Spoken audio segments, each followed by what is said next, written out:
Welcome back to the Kieran Carlin Football channel. Today we're going to be doing my Champions League predictions. Now it will only be the group stage and then a couple of extra categories, and we will do more predictions when we get round to the knockout fixtures. So let's go through who I think will get through the groups.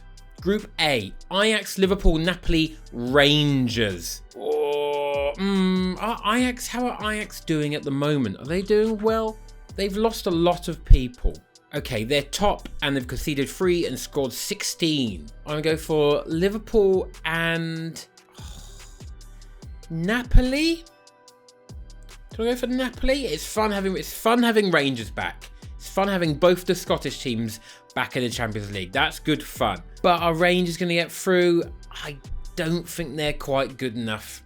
They feel like Europa League fodder. They might come fourth in this actually. I'm going to go Liverpool and I'm going to say Napoli. I feel like my body wants to say Ajax, but I want to say Napoli. So Liverpool, Napoli. Group B, Porto, Atletico Madrid, Leverkusen and Club Brugge.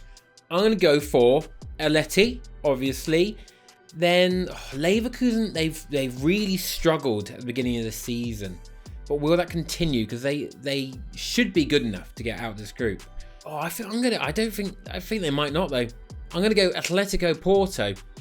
I think they're the two teams will go through. I think Leverkusen, I just feel like they're gonna continue to struggle.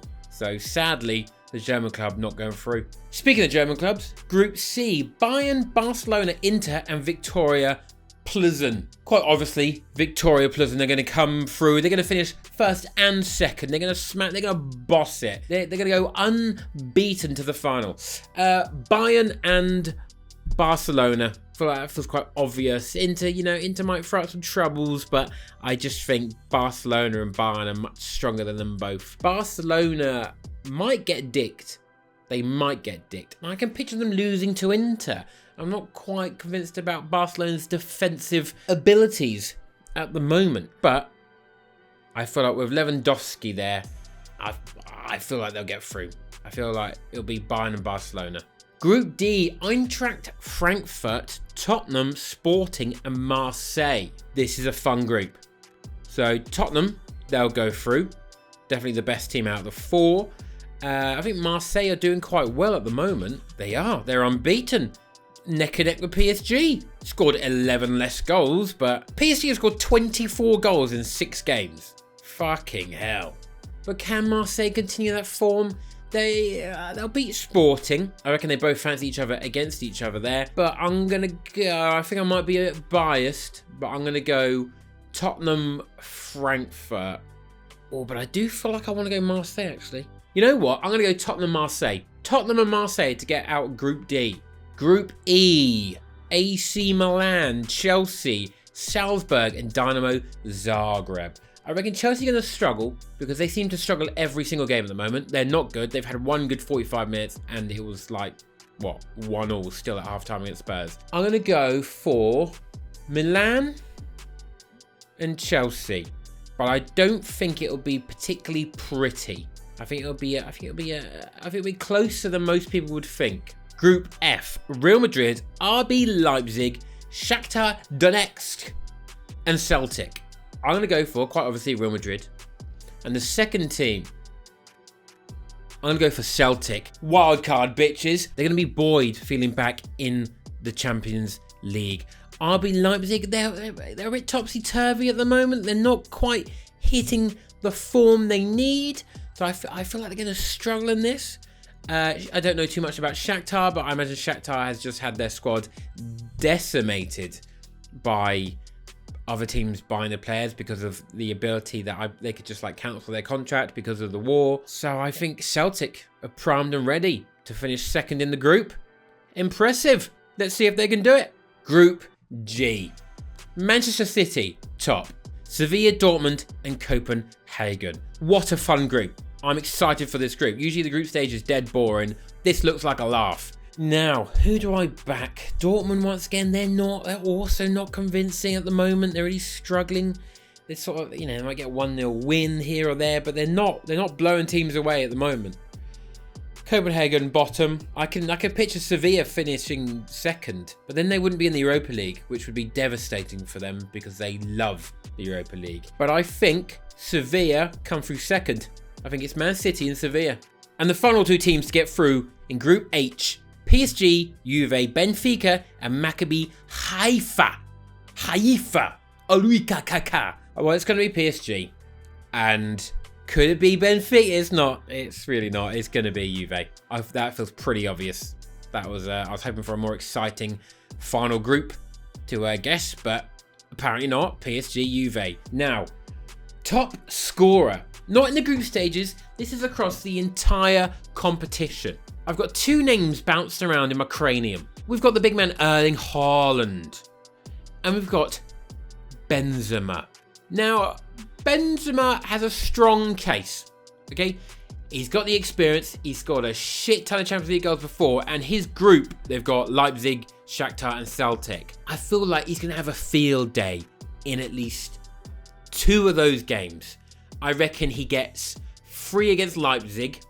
He's scoring at least 4. He could reasonably have 7 to 8 goals by the end of the group stage, which puts him in pretty good stead to be top scorer overall. However, consider the existence of Erling Haaland.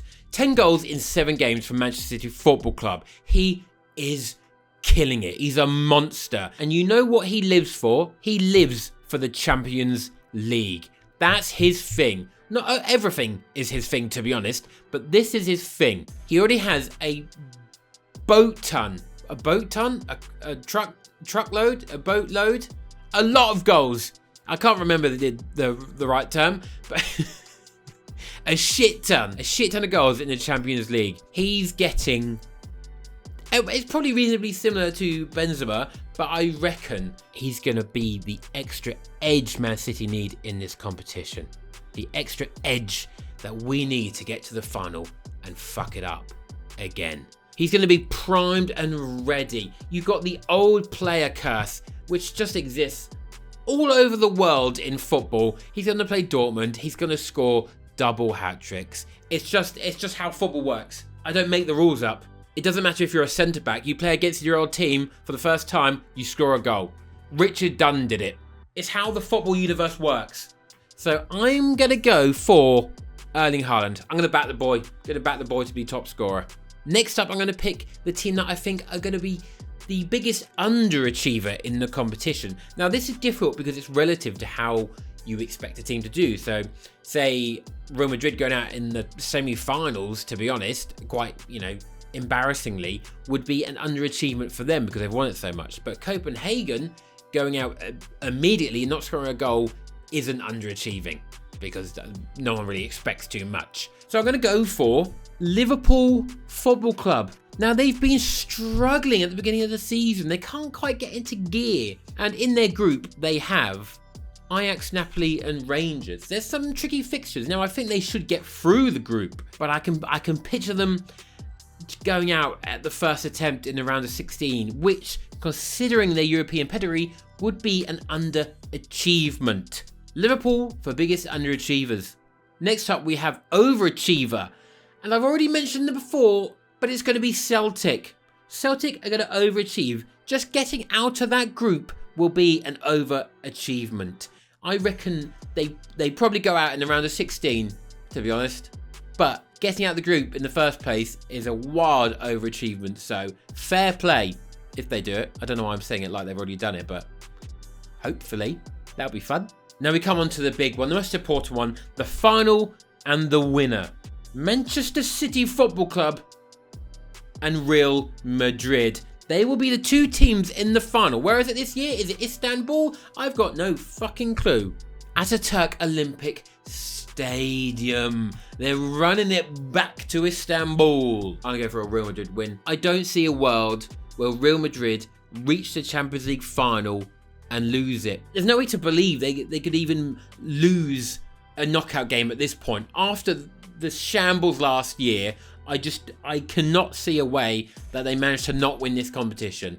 It is just their competition. And there would need to be like a lightning strike or something to stop them.